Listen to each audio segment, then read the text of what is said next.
ആകാശവാണി.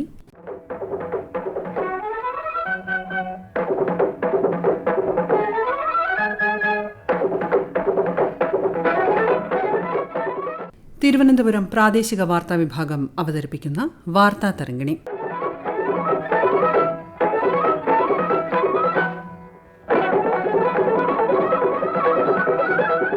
ക്ഷയരോഗ നിർമ്മാർജ്ജനം കാലഘട്ടത്തിന്റെ അനിവാര്യത.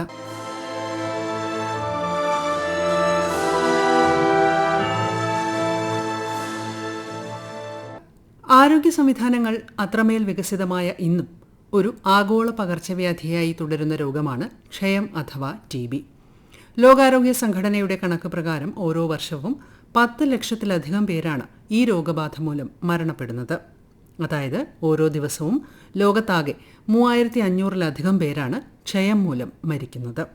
അതേസമയം ഓരോ വർഷവും ഏകദേശം 1 കോടിയിലധികം പേർക്ക് രോഗം പിടിപെടുകയും ചെയ്യുന്നു. മരണകാരണമാകുന്ന പകർച്ചവ്യാധികളിൽ ഇന്നും 1-ാം സ്ഥാനത്താണ് ക്ഷയരോഗം. മുൻകൂട്ടി കണ്ടെത്തിയാൽ ഫലപ്രദമായി ചികിത്സിച്ച് ഭേദമാക്കാവുന്ന ഒരു രോഗമാണെങ്കിലും ഇന്നും ആഗോളതലത്തിൽ പ്രത്യേകിച്ച് വികസ്വര രാജ്യങ്ങൾക്കിടയിൽ മരണം വിതയ്ക്കുന്ന സാംക്രമിക രോഗമായി ഇത് തുടരുന്നു. ഈ പശ്ചാത്തലത്തിലാണ് നാളെ മാർച്ച് 24 ലോക ക്ഷയരോഗ ദിനം ആചരിക്കുന്നത്. മൈക്കോബാക്ടീരിയം ട്യൂബർകുലോസിസ് എന്ന ഇനം ബാക്ടീരിയ പരത്തുന്ന രോഗമാണ് ക്ഷയം അഥവാ TB. റോബർട്ട് കോച്ച് എന്ന ഭിഷഗ്വരനാണ് ഈ സൂക്ഷ്മാണുവിനെ 1882 കണ്ടെത്തിയത്.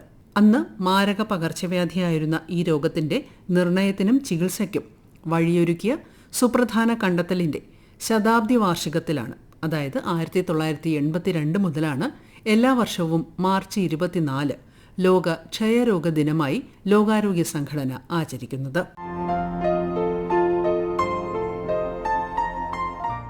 ലോകമെമ്പാടുമായി ക്ഷയരോഗ നിയന്ത്രണത്തിനും നിർമ്മാർജ്ജനത്തിനുമായി ലോകാരോഗ്യ സംഘടന നിർണായക നേതൃത്വം നൽകുന്നു. 2030 കൈവരിക്കേണ്ട സുസ്ഥിര വികസന ലക്ഷ്യങ്ങളിലൊന്നാണ് TB നിർമ്മാർജ്ജനം. ഈ ലക്ഷ്യത്തോടെ WHO എൻഡ് TB സ്ട്രാറ്റജി നടപ്പാക്കുന്നു. രോഗനിർണയം, ചികിത്സ, പ്രതിരോധം, ഗവേഷണം എന്നിവയിൽ ആഗോള മാനദണ്ഡങ്ങൾ നിശ്ചയിക്കുന്നത് ലോകാരോഗ്യ സംഘടനയാണ്. 2035 ക്ഷയരോഗ മരണനിരക്ക് 95% കുറയ്ക്കുകയും കേസുകൾ 90% കുറയ്ക്കുകയും ചെയ്യുക എന്നതാണ് NTB സ്ട്രാറ്റജി വഴി ലോകാരോഗ്യ സംഘടന ലക്ഷ്യമിടുന്നത്. രാജ്യങ്ങളുടെ നേതൃത്വത്തിൽ ജനങ്ങളുടെ പിന്തുണയോടെ നമുക്ക് ക്ഷയരോഗത്തെ നിർമ്മാർജ്ജനം ചെയ്യാം എന്നതാണ് ഈ വർഷത്തെ ലോക ക്ഷയരോഗ ദിനത്തിന്റെ പ്രമേയം. International union against TB and lung ഡിസീസസിലെ global development specialist doctor Rakesh PS. ഒരു നാടിൻ്റെ സമഗ്ര പുരോഗതിക്ക് തന്നെ വിഘാതം സൃഷ്ടിക്കുന്ന ഒന്നാണ് ക്ഷയരോഗം. സാംക്രമിക രോഗം കാരണമുള്ള മരണങ്ങൾ നോക്കിയാൽ ഇന്നും ലോകത്തെ ഏറ്റവും അധികം ആളുകളുടെ ജീവൻ അപഹരിക്കുന്നത് ക്ഷയരോഗമാണ്. പൂർണ്ണമായും ചികിത്സിച്ച് ഭേദമാക്കാനാകുന്ന ഒരവസ്ഥ ഇത്രയധികം മരണങ്ങൾ ഉണ്ടാക്കുന്നു എന്നത് വേദനാജനകമാണ്. ക്ഷയരോഗം പല കുടുംബങ്ങളെയും ദാരിദ്ര്യത്തിലേക്ക് തള്ളിവിടുകയും അനാഥമാക്കുകയും ചെയ്യുന്നു. അത്തരത്തിൽ സാമൂഹിക സാമ്പത്തിക പുരോഗതിയെ തടസ്സപ്പെടുത്തുന്നു. അതുകൊണ്ട് തന്നെയാണ് ക്ഷയരോഗത്തെ അവസാനിപ്പിക്കുക എന്നത് സുസ്ഥിര വികസന ലക്ഷ്യങ്ങളിൽ ഒന്നായി ലോകരാഷ്ട്രങ്ങൾ കണക്കാക്കുന്നത്. ഒരു സമൂഹത്തിൽ ക്ഷയരോഗ വ്യാപനം നിർണ്ണയിക്കുന്ന ഘടകങ്ങൾ ധാരാളമുണ്ട്. ദാരിദ്ര്യം, പോഷകാഹാരക്കുറവ്, പുകവലി, മദ്യപാനം എന്നിവയെല്ലാം ക്ഷയരോഗ നിരക്കിനെ നിർണ്ണയിക്കുന്ന ഘടകങ്ങളാണ്. ഇവ കൂടാതെ രോഗപ്രതിരോധ ശേഷി കുറയ്ക്കുന്ന അവസ്ഥകളായ HIV, പ്രമേഹം, ദീർഘകാല വൃക്കരോഗങ്ങൾ തുടങ്ങിയവയും വ്യക്തികളിലെ ക്ഷയരോഗ സാധ്യത വർദ്ധിപ്പിക്കുന്നു. ഇത്തരം കാരണങ്ങൾ കൊണ്ട് തന്നെ ക്ഷയരോഗ നിവാരണത്തിന് ഒരു കൂട്ടായ പ്രവർത്തനം ആവശ്യമാണ്. വായുവിലൂടെ പകരുന്ന ഒരു രോഗമാണ് ക്ഷയരോഗം. ക്ഷയരോഗബാധിതരെ എത്രയും നേരത്തെ കണ്ടെത്തി ശരിയായ ചികിത്സ ആരംഭിച്ചാൽ സമൂഹത്തിലുള്ള വ്യാപനം ഗണ്യമായി കുറയ്ക്കുവാൻ കഴിയും. രോഗനിർണയത്തിന് കാലതാമസമുണ്ടായാൽ രോഗപകർച്ചാ നിരക്ക് കൂടുകയും ചെയ്യും.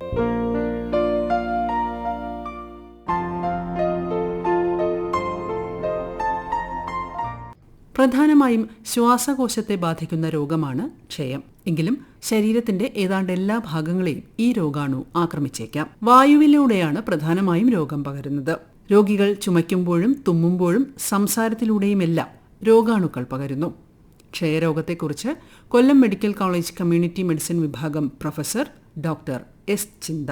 അപ്പോൾ ക്ഷയരോഗം രണ്ട് രീതിയിൽ കാണാം. ഒന്ന്, നമുക്ക് പ്രധാനമായും നമ്മൾക്ക് എല്ലാവർക്കും അറിയാവുന്നതുപോലെ ശ്വാസകോശത്തിനെ ബാധിക്കുന്ന പൾമണറി ട്യൂബർക്കുലോസിസ്.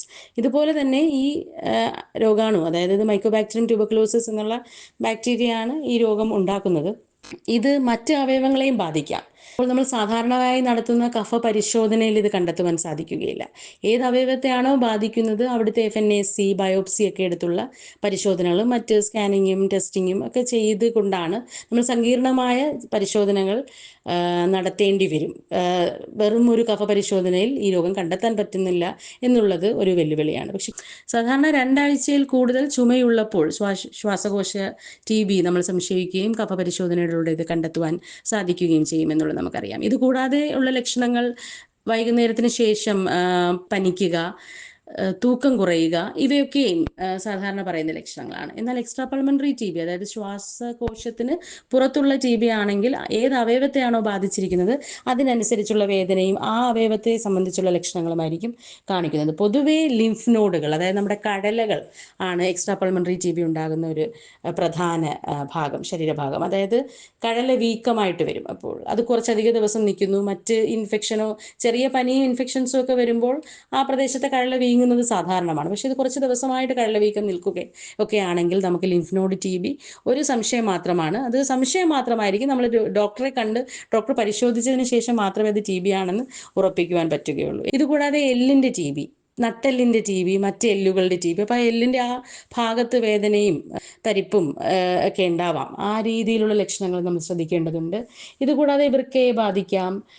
പിന്നീട് തലച്ചോറിനെ പൊതിഞ്ഞുള്ള നമ്മുടെ ആവരണം, തലച്ചോറിൻ്റെ ആവരണം, മെനിഞ്ചസിനെ ബാധിക്കുന്ന രോഗം, കുടലിനെ ബാധിക്കുന്ന TB പലതരത്തിൽ പല അവയവങ്ങളിൽ വരാം. ആ ലക്ഷണങ്ങൾ പരിശോധനയ്ക്ക് വിധേയമാക്കുമ്പോഴായിരിക്കും നമുക്ക് ക്ഷയമാണെന്ന് മനസ്സിലാക്കുകയും. പക്ഷെ പേടിക്കാനില്ല, നമുക്ക് ചികിത്സയുണ്ട്. ക്ഷയരോഗത്തിന് ഏറ്റവും വലിയ പ്രത്യേകത പൂർണ്ണമായും നമുക്ക് ചികിത്സിച്ച് മാറ്റുവാൻ പറ്റുന്ന രോഗമാണ്. ഇപ്പോൾ നമുക്ക് ശാസ്ത്ര മേഖലയിൽ നമ്മൾ നേടിയ നേട്ടങ്ങൾ നമ്മളെ വളരെയധികം ഇത്തരത്തിലുള്ള രോഗങ്ങളെ നിയന്ത്രണത്തിൽ കൊണ്ടുവരാനും പൂർണ്ണമായും, പണ്ട് നമ്മൾ ജീവിതം തീർന്നു എന്ന് വിചാരിക്കുന്ന രോഗങ്ങളൊക്കെ തന്നെയും ഇപ്പോൾ പൂർണ്ണമായും നമുക്ക് ചികിത്സിച്ച് ഭേദമാക്കാൻ കഴിയുന്നു എന്നുള്ളത് ആശ്വാസകരമാണ്.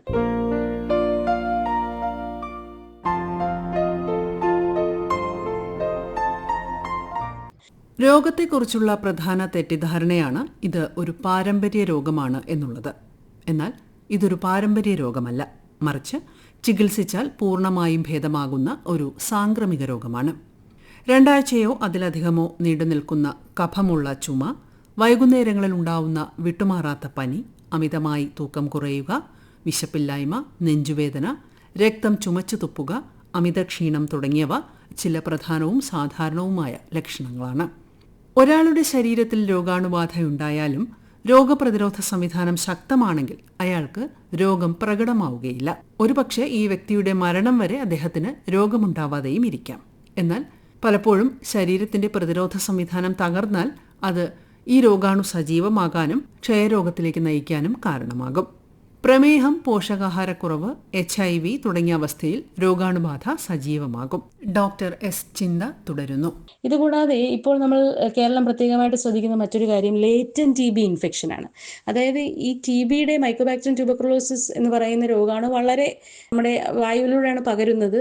നമ്മുടെ ചുറ്റും നിറച്ചുണ്ട് ഈ രോഗാണു. നമുക്കൊക്കെ ഈ രോഗാണു നമ്മുടെ ശരീരത്തിൽ പ്രവേശിച്ചിട്ടുണ്ടാവും. ശരിക്കും ഇന്ത്യ അടക്കമുള്ള രാജ്യങ്ങളിലൊക്കെ 40% ആളുകളും ഈ രോഗാണു ശരീരത്തിൽ ഉണ്ടാകും. പക്ഷെ നമുക്ക് രോഗലക്ഷണങ്ങൾ കാണിക്കുകയുണ്ടാവില്ല. ഇത്തരത്തിൽ ഇൻഫെക്ഷൻ, TB ഇൻഫെക്ഷൻ എന്ന് പറയും. നമുക്ക് രോഗലക്ഷണങ്ങൾ കാണിച്ചു തുടങ്ങുമ്പോഴേ നമ്മൾ ഡിസീസ് എന്ന് പറയത്തുള്ളൂ, രോഗം എന്ന് പറയുള്ളൂ. ഇത് അണുബാധയാണ്. ആ ഇൻഫെക്ഷൻ നമുക്കുണ്ട്, പക്ഷേ നമുക്ക് ലക്ഷണങ്ങളൊന്നും ഉണ്ടാവുകയില്ല. അത് വളരെ സാധാരണവുമാണ്. ഇത്തരത്തിൽ രോഗാണു ശരീരത്തുണ്ടെങ്കിൽ ഒരു 5 മുതൽ 10% ആളുകൾക്ക് എപ്പോഴെങ്കിലും ജീവിതത്തിൽ അത് രോഗമായി മാറുകയുള്ളൂ എന്നാണ് കണക്കുകൾ. അത് മാത്രമല്ല, ഇൻഫെക്ഷൻ ഉണ്ടായ ആദ്യത്തെ 2-3 വർഷത്തിലാണ് രോഗമുണ്ടാകുവാൻ. 50% അടുത്ത ആളുകൾക്കും ആദ്യത്തെ 2-3 വർഷത്തിനുള്ളിൽ തന്നെ രോഗമുണ്ടാകും. അപ്പോൾ പൊതുവെ രോഗപ്രതിരോധ ശേഷി കുറയുന്ന സാഹചര്യത്തിലൊക്കെ ആയിരിക്കും നമുക്ക് ഇത് രോഗമായിട്ട് മാറുന്നത്.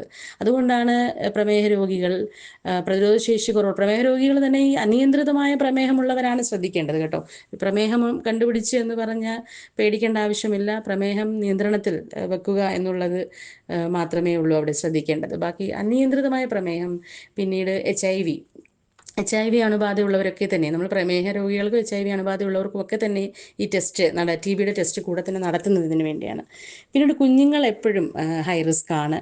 ഇത്തരത്തിൽ രോഗികളുമായിട്ട് കോൺടാക്റ്റിൽ വരുന്ന കുഞ്ഞുങ്ങൾക്കൊക്കെ നമ്മൾ ഈ ലേറ്റന്റ് TB ഇൻഫെക്ഷൻ ഉണ്ടോ എന്ന് പരിശോധിക്കും. ലേറ്റന്റ് TB ഇൻഫെക്ഷൻ ഉണ്ടോ എന്ന് രക്തത്തിലൂടെയും തൊലിയിലെ ടെസ്റ്റൊക്കെ വഴിയും നമുക്ക് പരിശോധിക്കാൻ സാധിക്കും. ഹൈ റിസ്ക് ആയിട്ട് അണുബാധ രോഗമായി മാറുവാൻ സാധ്യത കൂടുതലുള്ളവർക്ക് നമുക്ക് TB പ്രിവെൻറ്റീവ് തെറാപ്പി, അതായത് ഇതിന് ചികിത്സ, ഇൻഫെക്ഷന് ചികിത്സ നൽകുന്ന രീതിയും ഇപ്പോൾ കേരളം നടപ്പിലാക്കി വരുന്നുണ്ട്. വാക്സിനേഷനിലൂടെയും ക്ഷയരോഗം ഒരു പരിധിവരെ ചെറുക്കാനാവും. നവജാത ശിശുക്കൾക്ക് നൽകുന്ന BCG വാക്സിനേഷൻ ഇതിന് ഒരു ഉത്തമ ഉദാഹരണമാണ്. ക്ഷയരോഗികൾ അല്ലെങ്കിൽ രോഗബാധ സംശയിക്കുന്നവർ ചുമയ്ക്കുമ്പോഴും തുമ്മുമ്പോഴും വായയും മൂക്കും ടിഷ്യൂ ഉപയോഗിച്ചോ കൈമുട്ടുകൊണ്ടോ മൂടുക. ഉപയോഗിച്ച ടിഷ്യൂ പേപ്പർ സുരക്ഷിതമായി നശിപ്പിക്കുകയും വേണം. കോവിഡ് കാലത്തെന്നതുപോലെ കഴിയുന്നതും മുഖത്ത് മാസ്ക് ഉപയോഗിക്കുന്നത് ഫലപ്രദമായിരിക്കും. അടച്ചിട്ട മുറികളിൽ TB ബാക്ടീരിയ എളുപ്പത്തിൽ പടരാം. അതിനാൽ വീടുകളിലും ഓഫീസുകളിലും നല്ല വായു സഞ്ചാരവും സൂര്യപ്രകാശവും ഉറപ്പാക്കുന്നത് രോഗപ്രതിരോധത്തിന് ഉത്തമമാണ്. രോഗികളുമായുള്ള നിരന്തര സമ്പർക്കം ഒഴിവാക്കുകയാണ് മറ്റൊരു പ്രധാന മാർഗം. ക്ഷയരോഗം സ്ഥിരീകരിച്ചാൽ ഡോക്ടറുടെ നിർദ്ദേശപ്രകാരം മരുന്നുകൾ മുടങ്ങാതെ കഴിച്ച് പൂർണ്ണമായും സുഖപ്പെടുത്തേണ്ടതാണ്. ഇത് രോഗം മറ്റുള്ളവരിലേക്ക് പകരുന്നത് തടയാൻ സഹായിക്കും. ക്ഷയരോഗം സ്ഥിരീകരിക്കാൻ ഇന്ന് നിരവധി പരിശോധനാ മാർഗങ്ങൾ ലഭ്യമാണ്. ട്യൂബർകുലിൻ സ്കിൻ ടെസ്റ്റ് അഥവാ മാൻഡോക്സ് പരിശോധന, എക്സ്റേ, കഫം പരിശോധന എന്നിവ അവയിൽ പ്രധാനമാണ്. Thiruvananthapuram government medical college respiratory medicine professor doctor Sanjeev Nair. ക്ഷയരോഗത്തിൻ്റെ ലക്ഷണങ്ങൾ വളരെ എളുപ്പം കണ്ടുപിടിക്കാൻ പറ്റുന്നതാണ്. 2 ആഴ്ചക്കാളും കൂടുതലുള്ള ചുമ, 2 ആഴ്ചക്കാളും കൂടുതലുള്ള പനി, തൂക്കം കുറയുക, രക്തം കഫത്തിൻ്റെ കൂടെ തുപ്പുക, നെഞ്ചുവേദന ഉണ്ടാവുക, ഇങ്ങനെയുള്ള ലക്ഷണങ്ങൾ വളരെ എളുപ്പം കണ്ടുപിടിക്കുക എന്നുള്ളതാണ്.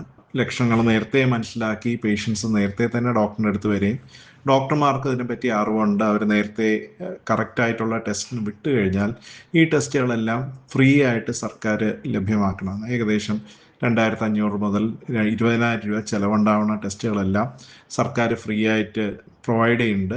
ഈ ടെസ്റ്റുകൾ സർക്കാർ ആശുപത്രികളിൽ വരുന്ന പേഷ്യൻ്റായാലും പ്രൈവറ്റ് ആശുപത്രി വരുന്ന പേഷ്യൻസിലായാലും എല്ലാവർക്കും ഫ്രീ ആയിട്ട് സർക്കാർ ലഭ്യമാക്കുന്നുണ്ട്. പുതിയ കുറേ ടെസ്റ്റുകളുണ്ട്. Gene expert, line probe, SA, MGIT, ഇതെല്ലാം തന്നെ കേരളത്തിലും ഇന്ത്യയിലും എല്ലാ സംസ്ഥാനങ്ങളിലും ലഭ്യമാണ്. ഈ ടെസ്റ്റുകൾ ചെയ്ത് ക്ഷയരോഗം കണ്ടുപിടിച്ചു കഴിഞ്ഞാൽ ക്ഷയരോഗത്തിന് ഏത് രീതിയിലുള്ള ക്ഷയരോഗമാണ്, ഡ്രഗ് സെൻസിറ്റീവ് ആണോ, ഡ്രഗ് റെസിസ്റ്റൻ്റ് ആണോ എന്ന് അതനുസരിച്ച് വില കൂടിയതും വില കുറഞ്ഞ മരുന്നുകളായാലും ഏത് മരുന്നായാലും സർക്കാർ ഫ്രീ ആയിട്ട് ലഭ്യമാക്കണം. ഇന്നത്തെ കാലത്ത് ക്ഷയരോഗം കാരണം ഒരാൾ പോലും മരിക്കാൻ പാടില്ല. ഇത് തടയാനായിട്ട് നമ്മളുടെ ഈ വർഷത്തെ ലോക ക്ഷയരോഗ ദിന സ്ലോഗൻ തന്നെ led by countries, powered by people. അപ്പം ജനങ്ങളും ജനപ്രതിനിധികളും ചേർന്ന് ഡോക്ടർമാരും എല്ലാവരും കൂടെ ചേർന്ന് ഒന്നിച്ച് പ്രവർത്തിച്ചു കഴിഞ്ഞാൽ ഈ ക്ഷയരോഗത്തിനെ നമുക്ക് പൂർണ്ണമായിട്ട് തടയാൻ പറ്റും. ക്ഷയരോഗം പൂർണ്ണമായും ഭേദമാക്കുന്നതിനായി ലോകാരോഗ്യ സംഘടന ശുപാർശ ചെയ്യുന്ന ശാസ്ത്രീയ ചികിത്സാ രീതിയാണ് DOTS, directly observed treatment short course. ഒരു ആരോഗ്യ പ്രവർത്തകന്റെയോ പരിശീലനം ലഭിച്ച വ്യക്തിയുടെയോ നേരിട്ടുള്ള നിരീക്ഷണത്തിൽ രോഗി മരുന്ന് കഴിക്കുന്നുണ്ട് എന്നുറപ്പാക്കുന്ന രീതിയാണിത്. സർക്കാർ ആരോഗ്യ കേന്ദ്രങ്ങൾ വഴി സൗജന്യമായി മരുന്നുകൾ ലഭ്യമാക്കുന്നുണ്ട്. കൃത്യമായ ഡോസേജ് ഉറപ്പാക്കുന്നതിലൂടെ മരുന്നിനോടുള്ള പ്രതിരോധം തടയാൻ ഈ രീതി സഹായിക്കുന്നു. ഏറ്റവും മാരകമായ പകർച്ചവ്യാധികളിലൊന്നായ ക്ഷയരോഗം നിർമ്മാർജ്ജനം ചെയ്യേണ്ടതിന്റെ അനിവാര്യത എല്ലാ വർഷവും മാർച്ച് 24 ആചരിക്കുന്ന ലോക ക്ഷയരോഗ ദിനം ഊന്നിപ്പറയുന്നു. ക്ഷയരോഗം നിർമ്മാർജ്ജനം ചെയ്യുക എന്ന ലക്ഷ്യത്തോടെ കേന്ദ്ര സംസ്ഥാന സർക്കാരുകൾ വിവിധ രോഗനിർമ്മാർജ്ജന ബോധവൽക്കരണ പ്രവർത്തനങ്ങൾ നടത്തിവരുന്നുണ്ട്. അതെ, രാജ്യങ്ങളുടെയും സമൂഹങ്ങളുടെയും കൂട്ടായ പ്രവർത്തനത്തിലൂടെ ക്ഷയരോഗത്തെ സമൂഹത്തിൽ നിന്നും നമുക്ക് നിർമ്മാർജ്ജനം ചെയ്യാം. വാർത്താതരംഗിണി സമാപിക്കുന്നു. ഏകോപനം ലമി ജി നായർ. തയ്യാറാക്കി അവതരിപ്പിച്ചത് ലിൻസ സിറാജ്. വാർത്താ തരംഗിണി ഇനി വ്യാഴാഴ്ച രാവിലെ 9 മണിക്ക്.